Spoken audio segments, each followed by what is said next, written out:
The bag that broke a heart. The sun rose gently over Chennai, casting a soft golden glow on the narrow lanes and busy rooftops.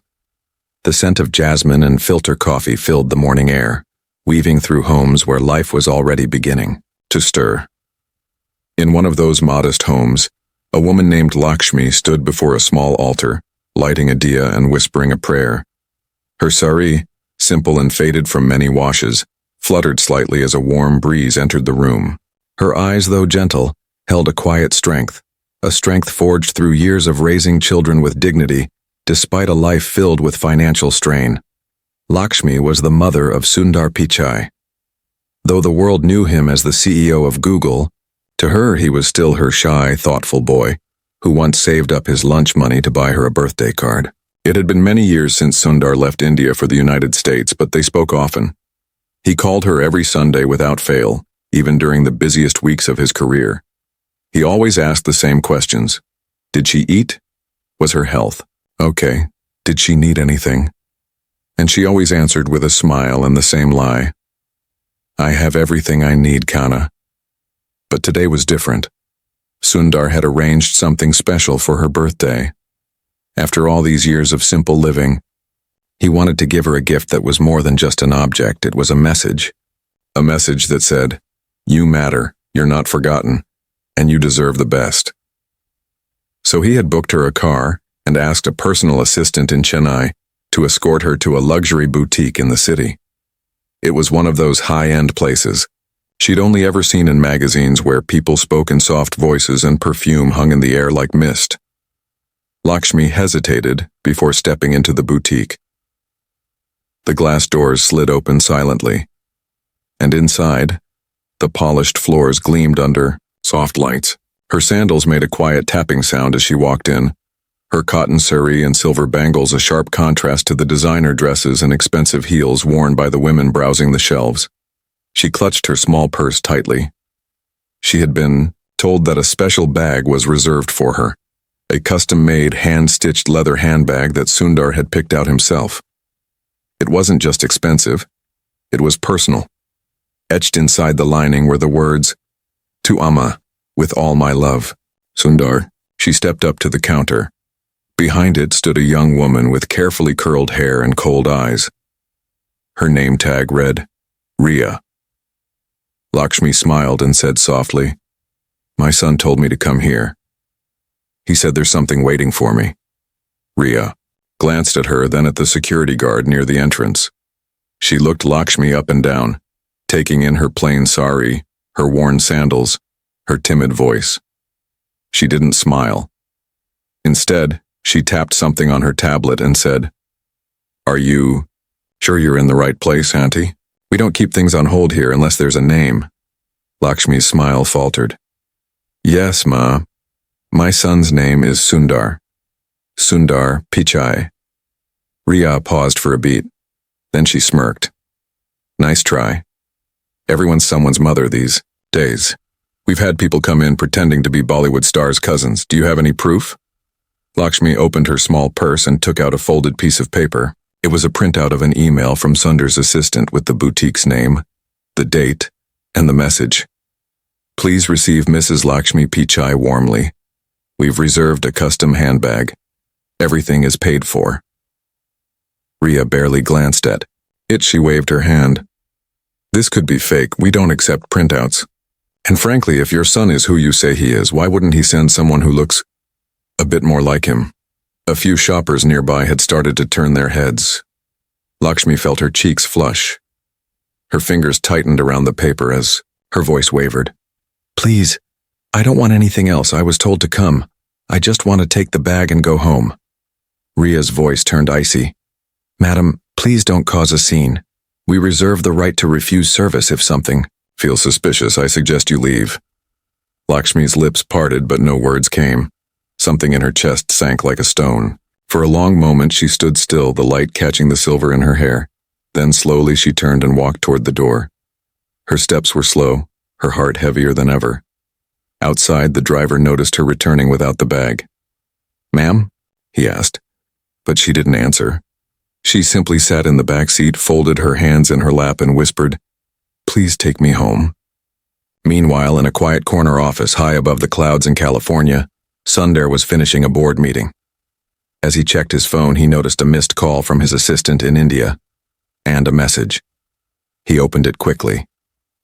The text read, "Sir, something happened at the boutique. Your mother left without the bag. The staff said there was some confusion. I'm so sorry." Sundar's fingers stilled. The room around him faded as his mind tried to make sense of the message. Confusion? Left without the bag? He picked up the phone and called his mother. "Amma." Her voice was quiet. "Yes, Kana.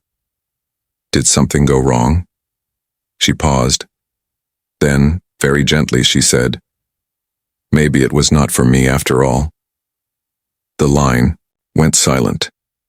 Sundar's throat tightened. He could hear something in her voice, something she was trying to hide. Not sadness, not even anger. It was something deeper.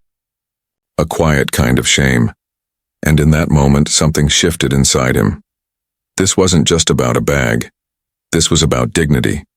About the way people are seen, or not seen, because of the clothes they wear, the language they speak, the way they enter a room. His mother, the woman who had skipped meals so he could eat, who had sewn his school shirts by hand, had just been told by the world that she didn't belong, and that was not okay. He stood up from his desk. "Schedule a video call with the boutique's CEO," he said to his assistant. "Right now?" "No," Sundar said, his voice low and steady. "Not now. I'm flying there. Personally." The return flight, a restless silence filled the private jet as it cut through the night sky toward India. The hum of the engines was the only sound, steady and low, like a heartbeat hiding behind metal walls. Sundar sat near the window looking out into the vast stretch of stars, though his mind wasn't really there. He wasn't thinking about his meetings, his deadlines, or the emails piling up in his inbox. His thoughts were with his mother sitting quietly in a small house in Chennai, possibly still holding on to the shame she had been made to feel. He had seen her face over video, trying to smile, trying to downplay the moment, but her eyes had betrayed her. They weren't angry. Worse, they were tired. It was a kind of tired that doesn't come from walking too far or working too long. It comes from being made to feel small, invisible, unworthy. He had felt it once, as a child, when a schoolmate mocked his father's job, but now seeing his mother treated that way, as if she were nothing more than an inconvenience. It lit something inside him, something rare, something cold and sharp. Sundar Pichai was known for his calm, for his ability to stay measured even under pressure. But this time, calm wouldn't do. He turned away from the window and reached for his notebook.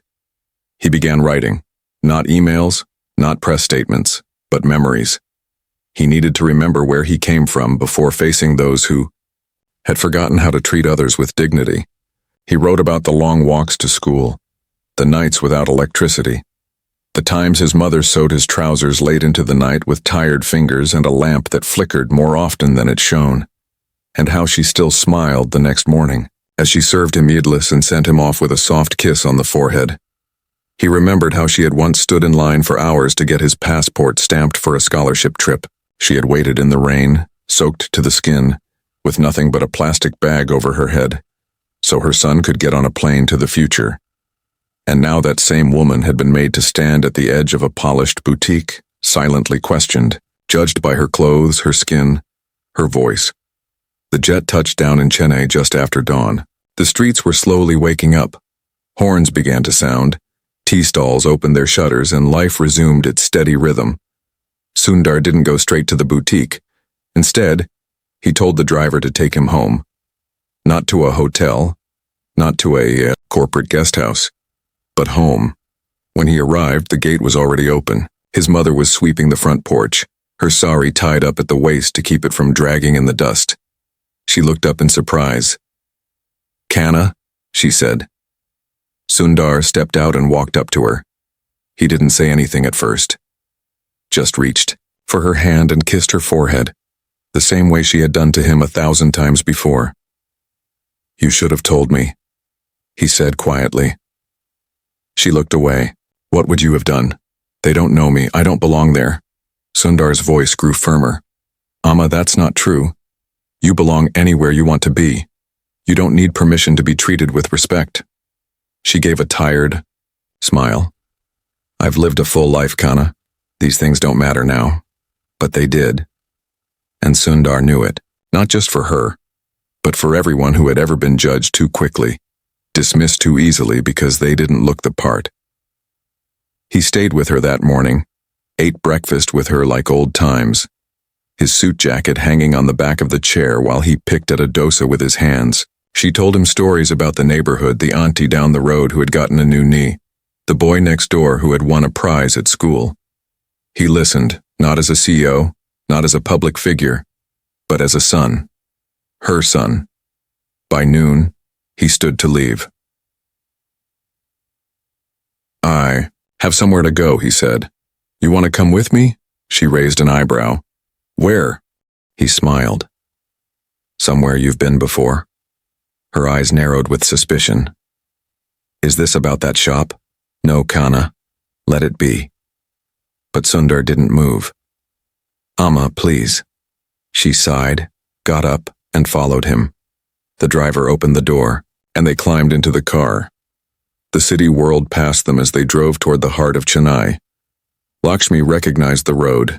Her heart began to beat faster. I don't want trouble, she whispered. You won't, Sundar said. When they pulled up in front of the boutique, the staff inside looked up in confusion. 2 black cars, sharply dressed security, and a tall man with serious eyes stepping out holding the hand of an older woman in a sari. One employee recognized him first. Her mouth fell open. Others followed, whispering in shock. Is that? No way. That's Sundar Pichai. The store manager, a man named Vinay, rushed to the door. He hadn't been there the day Lakshmi came, but he had heard about the incident, and now, standing before him, was the last person he ever expected to see. Mr. Pichai, welcome. This is an honor. May we help you? Sundar didn't shake his hand. Instead, he turned to his mother. Amma, do you remember what it looked like? She hesitated. It was red, with a gold clasp. Simple. Sundar turned to Vinay. Bring every red bag with a gold clasp you have. Vinay nodded quickly, stumbling backward as he gave the order. A few employees ran to the back. In minutes, they returned, arms filled with bags. Expensive ones, rare ones, limited editions. None of these, Lakshmi said softly. Vinay looked confused. We're still checking in some custom deliveries, sir. But Sundar raised a hand. Bring me the one with her name inside, he said. It took nearly 20 minutes, but they found it. The bag, the one he had designed. Inside, it still carried the message. To Amma, with all my love. Sundar. Lakshmi held it in her hands. Her fingers trembled as she touched the stitching. The leather was soft, the craftsmanship flawless. But it wasn't the cost that brought tears to her eyes, it was the feeling behind it. Vinay cleared his throat nervously. Mr. Pichai, on behalf of the store, we deeply apologize for the misunderstanding. It should never have happened. Sundar turned to him. His voice was calm but unmistakably firm. It wasn't a misunderstanding.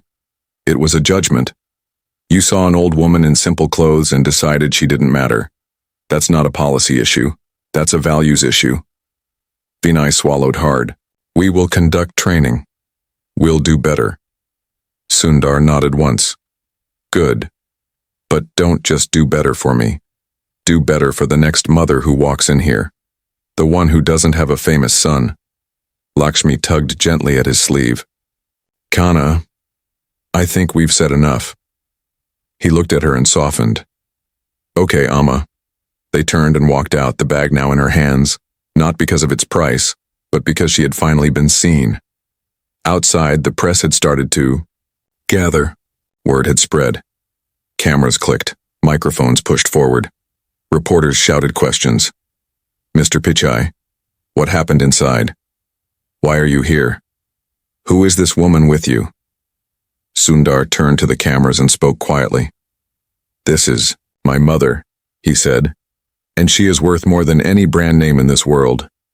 But just as the moment seemed to settle, something unexpected happened. One of the boutique's employees, a young woman, pushed through the crowd, her face pale, her voice shaky. "Sir, I have to tell you something. There's more to this. Someone ordered us to ignore your mother. Someone knew who she was, and told us to act like she didn't belong." The whisper behind the curtain, street outside the boutique, was beginning to buzz like a swarm disturbed. The once quiet lane now pulsed with curious onlookers, flashing cameras, and murmurs that rolled like distant thunder. Sundar stood still beside his mother, whose hands clutched the bag tightly, not for its value but for what it had come to symbolize. He could feel the air shift the moment the employee stepped forward, the kind of shift that makes your spine tighten before a storm. She was young, maybe in her early 20s. Her voice was small, like it hadn't been used for telling truths before. Her name tag read Mega. She looked terrified, glancing over her shoulder at the boutique's staff now huddled at the entrance, watching her with mixed expressions, some curious, some irritated, and a few plainly afraid. "Sir," Mega said again, "I shouldn't be doing this, but I think you need to know what happened." Sundar gently stepped closer, shielding his mother from the growing crowd. He spoke quietly. "We can talk somewhere else. You don't need to say anything here." But Mega shook her head. "No.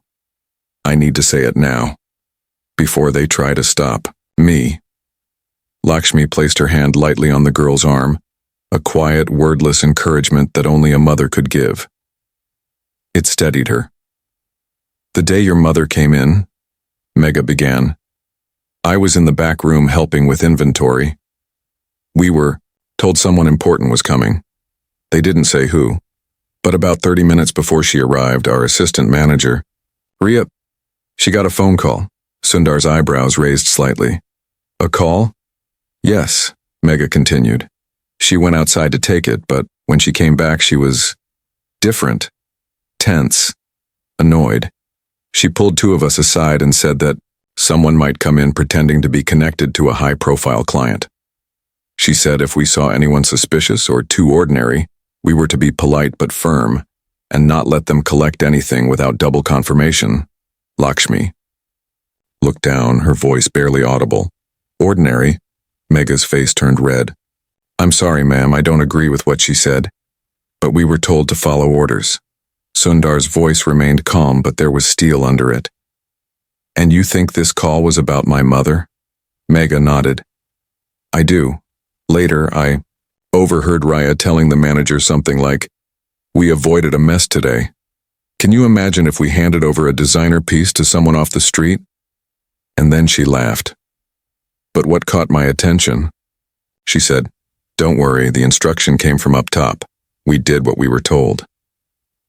"Up top?" Sundar asked. Mega looked nervous again. "I think she meant the regional head. Or maybe someone connected to the boutique's owners. But sir, someone knew your mother was coming. Someone chose to treat her like she was invisible. Not because they didn't know who she was, but because they did." A long silence followed. Sundar didn't respond right away. He simply looked at his mother. She was staring into the distance, her expression unreadable. But he could see the pain returning. This wasn't just about bad service anymore. This was intentional, deliberate, calculated. "Thank you for telling us," Sundar said to Mega. "I'll make sure you're protected. No one will punish you for this." She nodded, eyes glistening. I thought you should know." He walked her back toward the boutique doors, away from the crowd. The other staff looked stunned. And Vinay, the manager, was whispering rapidly into his phone. As soon as Sundar returned to his mother's side, he motioned for his driver. They stepped back into the car, shutting out the noise and heat from the street. Inside the silence of the car, Lakshmi spoke. "Kana, don't let this take over your heart." He looked at her. "What do you mean?" "Anger," she said. "It feels strong, but it eats from the inside. Don't let this turn you into something you're not. He nodded slowly, though his chest still burned.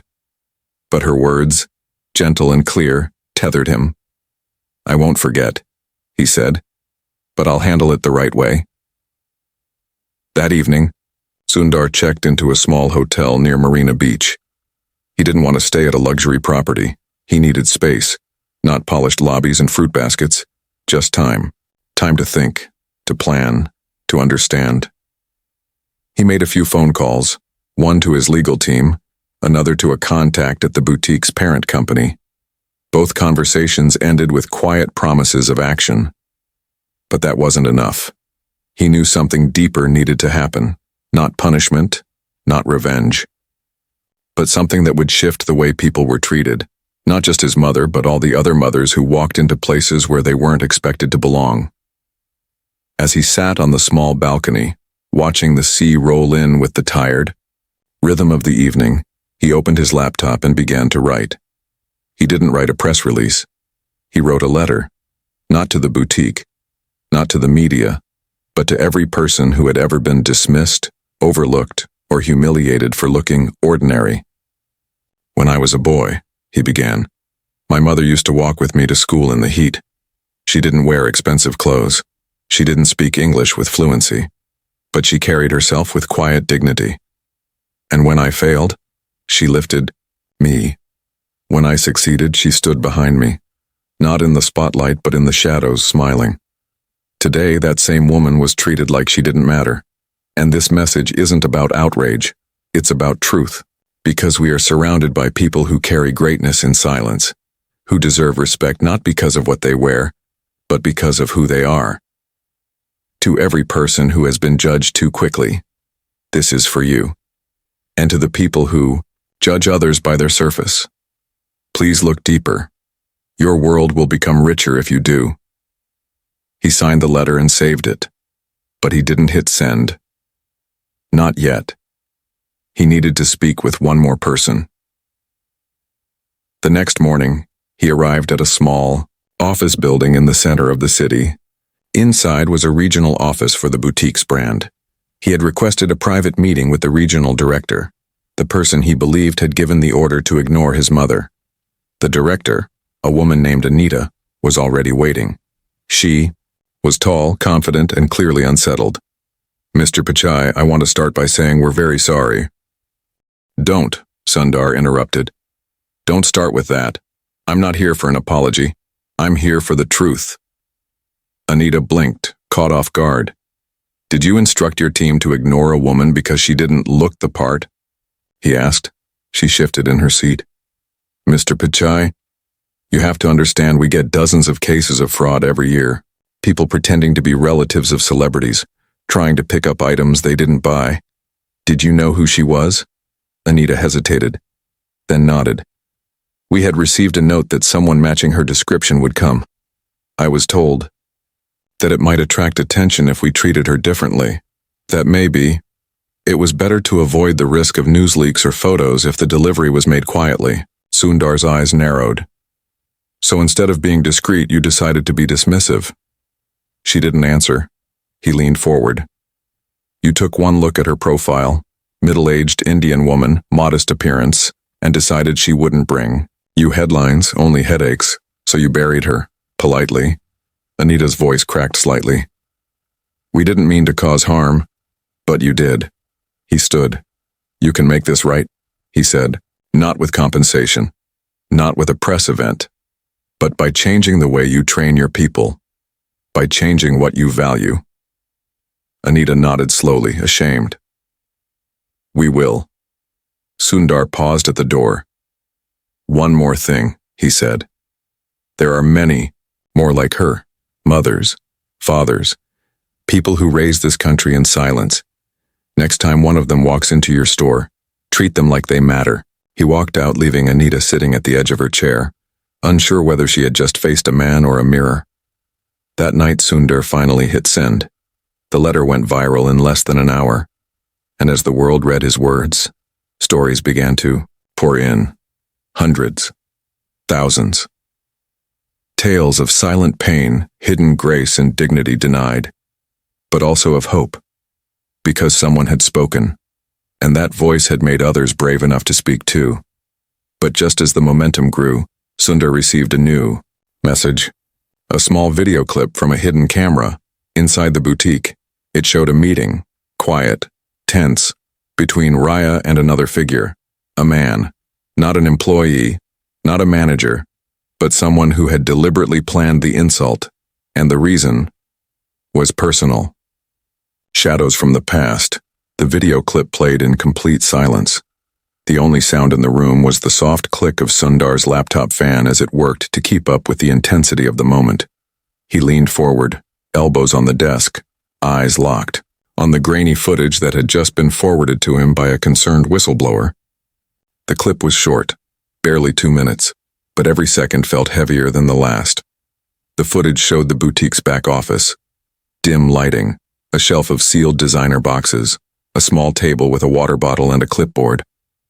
And there, seated awkwardly in 2 chairs, were Raya, the assistant manager who had humiliated his mother, and a man Sundar did not immediately recognize. He had the kind of face you forget after a glance. Neat hair, clean-shaven, expensive-looking clothes. Someone who probably walked through doors with confidence that wasn't earned but inherited.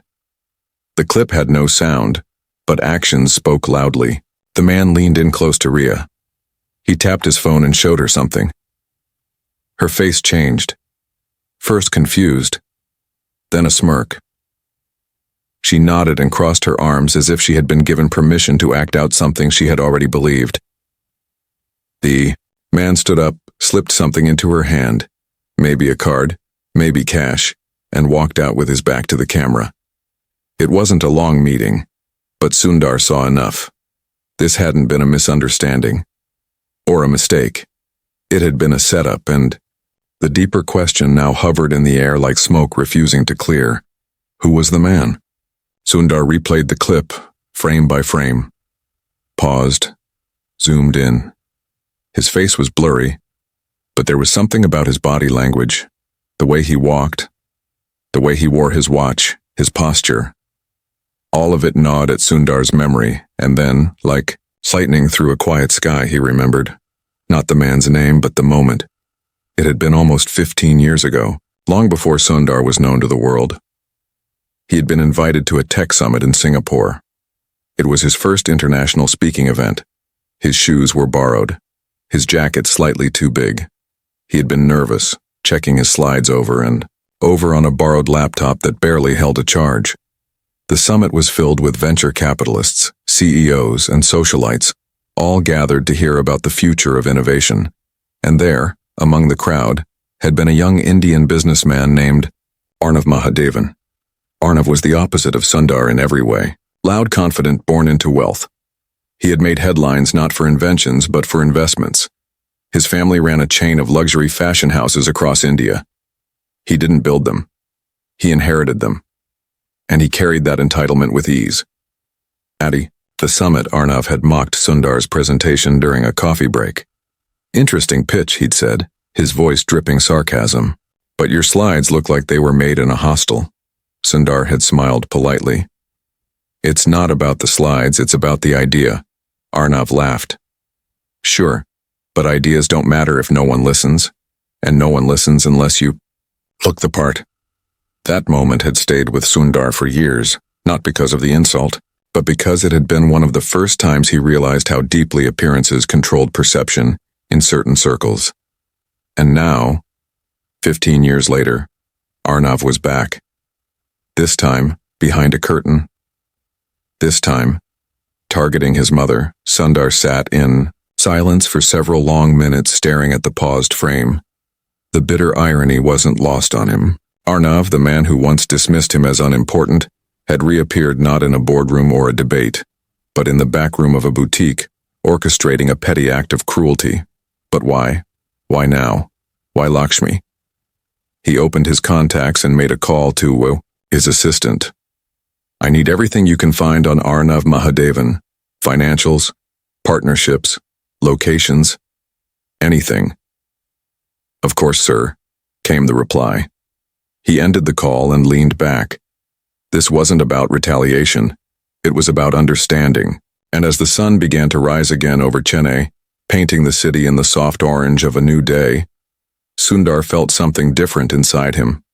Not rage, not pain, but clarity. Later that afternoon, he visited his mother again. She was sitting in the garden, gently watering a row of tulsi plants. Her sari had small patches of wet soil from kneeling on the ground, and there was a calmness in her hands that soothed him instantly. He sat beside her, quiet at first. She didn't ask him why he'd come. She just passed him a cup of warm tea. After a long pause, he said, I think I know who was behind it." She looked at him, eyebrows raised slightly. "Behind what?" "What happened at the boutique. The way they treated you. It wasn't a mistake. Someone planned it. Someone I met a long time ago." Her hand stopped mid-motion. "Why would someone do that?" she asked, her voice soft. "I don't know," Sundar said. "Maybe old jealousy. Maybe they still see me as that boy with borrowed shoes and broken English. Or maybe they thought hurting you would shake me." She sipped her tea and looked ahead at the plants.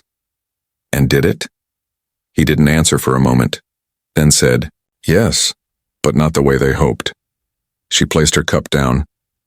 "Then listen to me carefully, Kana. People will always try to remind you of the place they think you belong, because it makes them feel safer, stronger. But you must never let them decide where you're meant to be." Sundar nodded slowly. "I won't." "Good," she said, "because the way you answer this matters more than anything else you've ever built." That night, his assistant sent a report. Arnav Mahadevan's luxury group had been struggling for years. New competitors, declining sales, recent closures in Bangalore and Pune, and more importantly, the boutique where Lakshmi had been insulted. It had recently come under a new licensing agreement, with partial ownership held by one of Arnav's shell companies. He hadn't just interfered with Sundar's gift. He had used his own influence to ensure humiliation. Quiet, personal, deliberate. Sundar made one more call. This time not to a lawyer or advisor, but to a woman named Anjali, someone he hadn't spoken to in a long time. Anjali was a former journalist who now ran a social impact media platform. She told stories that no one else would tell. Stories of everyday injustice. Stories of silent strength. "I want to give you something," Sundar told her. "A video, and a letter, but also a story." "Whose story?" she asked. "My mother's," he said, "and maybe yours, and maybe every person who's ever been told they're not enough." Within 24 hours, the story broke online. Not a scandal, not a tabloid war, but a truth, told in simple words and honest footage. Sundar didn't name Arnav, he didn't accuse, he didn't attack. He simply told the story of a woman in a red sari, of a bag meant to honor her, of a moment meant to shame her, and of the quiet courage that refused to be diminished. The internet exploded. People from across India and far beyond began sharing their own stories. Mothers who were told they weren't elegant enough.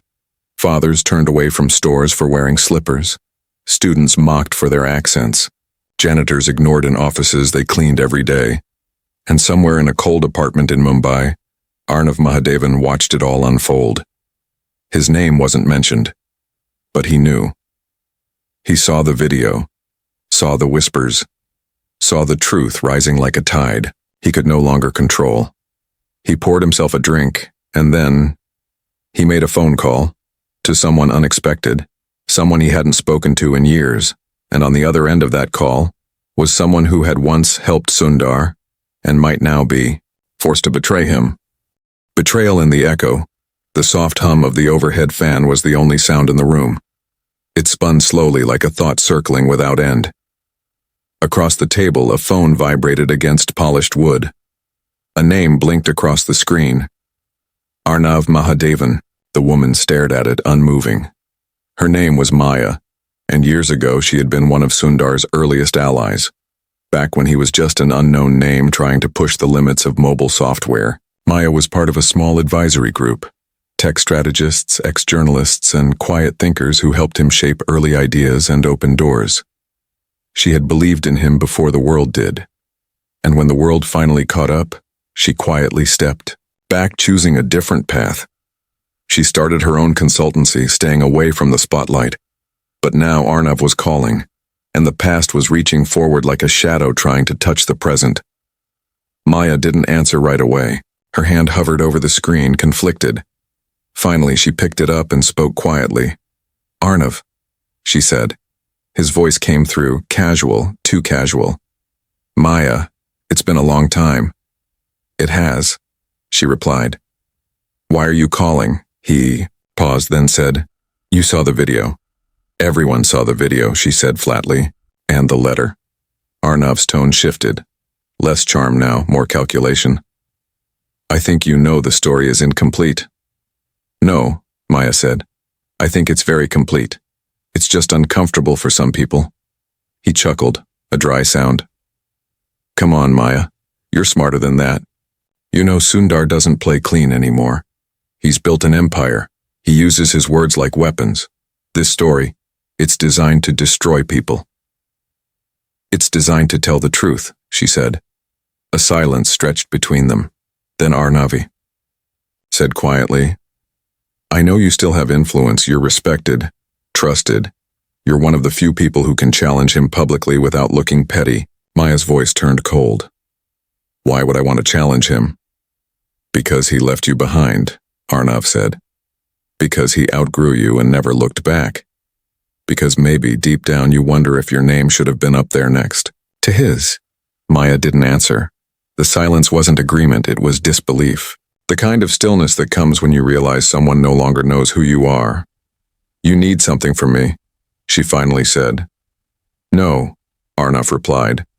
"I need you to think. Carefully. Sundar's painting a picture, one that shows him as humble, noble. But what if someone brought another truth to light? What if you published a piece? Not against him, just asking questions, raising doubts. It doesn't have to be an attack, just a seed. The world will water it." "And what do I get in return?" she asked, though her tone was mocking. "Access, funding, partnerships. My family's platform," he said. "We could revive your reach." Maya let the words sit in the air. She imagined herself saying yes. Imagined the headlines. Imagined the damage. But more than anything, she imagined Sundar's mother standing in that boutique, clutching a bag not of leather, but of memories, and love, and invisible. "Wait," and then she spoke. "Arnav," she said, "do you know what betrayal sounds like?" He didn't respond. "It sounds like this," she said, and hung up. The next morning, Sundar sat in his Chennai apartment, the soft light of dawn spilling through the half-drawn curtains. He hadn't slept much. The story had taken a life of its own. His inbox was flooded with letters, not from executives or journalists, but from teachers, street vendors, cleaners, people whose voices rarely reached the top. And yet, something still didn't sit right. A tension, a silence that felt like a warning. He opened his email and found one that caught his breath. From Maya. Subject: Be careful. Message. He reached out. "I thought you should know. There's more coming. Not from him. Someone else. Someone closer. I don't know who yet. But someone is moving in your circle." Sundar's eyes narrowed. "Someone closer?" He stared at the message. His mind sifted through names, colleagues, former partners. His inner circle had always been small, hand-picked. Trust wasn't something he gave easily, but someone had opened a door. That afternoon, while his mother rested, Sundar met with Anjali, the independent journalist who had helped publish the letter. They sat in a quiet cafe, tucked away from the buzz of the city, their conversation hushed beneath the hum of ceiling fans and the clink of coffee cups. Anjali was sharp-eyed, always listening more than she spoke. She placed her phone on the table, screen down, and leaned in. Maya's message? She asked. Yes, Sundar said. She says someone close to me might be helping Arnav. Anjali tilted her head. What would they gain? Access. Leverage. Revenge, he said. I don't know. Maybe it's someone who doesn't like the way I handled this. Or, she said, someone who's afraid of what you'll do next. Sundar looked at her. What do you mean? Anjali leaned back. You've changed the story. This started as a personal insult, but now it's exposing something larger, about class, identity, dignity. People are seeing their own lives in your mother's story, and that scares people who benefit from the silence. He nodded. So they're trying to make noise in return. Exactly, she said. You're not in a fight for your mother anymore. You're in a fight for how we treat the unseen, the underestimated. Sundar finished his coffee, thoughtful. I don't want to become the story. Anjali smiled softly. Then don't. Let your values become the story. Let the truth speak, louder than the noise. But just as he stood to leave, his phone buzzed again. A new message. Anonymous. Subject. Thought you should see this. Attached was a photo. Blurry. Grainy. Taken from across a room. But unmistakable. It showed a dinner gathering, and, at that table laughing quietly beside Arnav Mahadevan, was one of Sundar's own executive team members, a man named Dev, someone who had been with him since Silicon Valley, someone he had once called his brother. That night, Sundar returned home. His mother was asleep, the house wrapped in stillness. He walked through the rooms slowly, touching walls, old books, the worn wood of the kitchen counter. Everything here was rooted in simplicity. But now, his world outside was tangled in deception. As he stepped onto the small balcony, the Chennai night unfolding before him, he knew what he had to do. He couldn't run from the truth. He had to walk straight into it, even if it meant confronting the people he trusted most, because some betrayals don't come from enemies. They come from those who stood closest. And tomorrow, he would sit across from Dev and ask him one question. Why? The weight of the name morning came not with soft sunlight, but with the low gray hush of clouds gathering over Chennai. The air was heavy with the scent of distant rain and something else, tension that hadn't yet revealed its shape. Sundar sat at the edge of his mother's dining table, the same one she had bought decades ago from a roadside carpenter, its legs uneven, its surface scratched by time. He ran his hand across it slowly, grounding himself in its texture, in its history. Because what lay ahead of him today might be the hardest thing he'd ever had to do. He had built a life of integrity, carefully, brick by brick, not just in code or business, but in people. And among those people, Dev had always stood closest. They had been classmates, colleagues, co-dreamers. They'd pulled all-nighters building apps no one cared about. They had eaten instant noodles, in cramped flats, and made promises to change the world without losing themselves. But now, Dev was part of a dinner he had no reason to attend, with a man whose entire motive was rooted in humiliation, and the betrayal. It wasn't just in presence. It was in silence. Sundar waited in a quiet room at a local co-working space. He had chosen a neutral setting, no offices, no power dynamics, just a table, 2 chairs, and truth. Dev arrived 10 minutes late. He walked in with the same nervous energy Sundar remembered from their early days, but his smile was unsure, too cautious, as if he knew the conversation wouldn't be easy. You wanted to see me, Dev said. Sundar gestured for him to sit. Yes. Dev took the chair slowly, folding his hands together. He didn't speak, didn't ask why, didn't pretend. Sundar slid his phone across the table. On the screen, the photo. Dev and Arnav, seated, close to smiling, like old friends. Dev looked down at it, and for a long moment he said nothing, just breathed.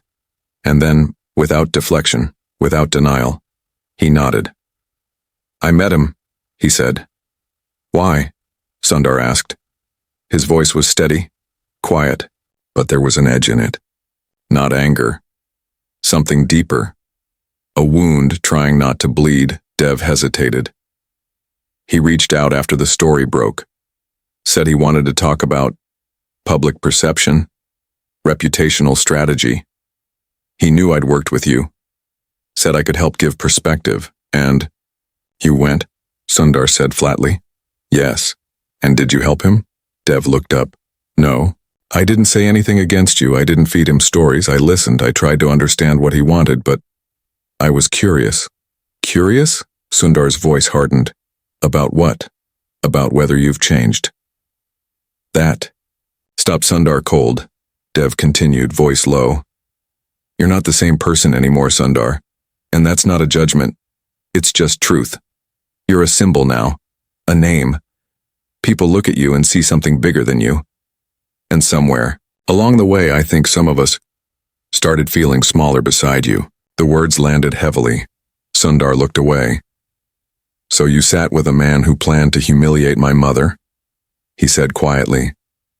Because you felt invisible? I didn't know about that, Dev said quickly. Not until later. And when I found out, I was disgusted. I wanted to say something, but by then, the story was everywhere. You were on every screen, and I thought, maybe the world didn't need my voice anymore.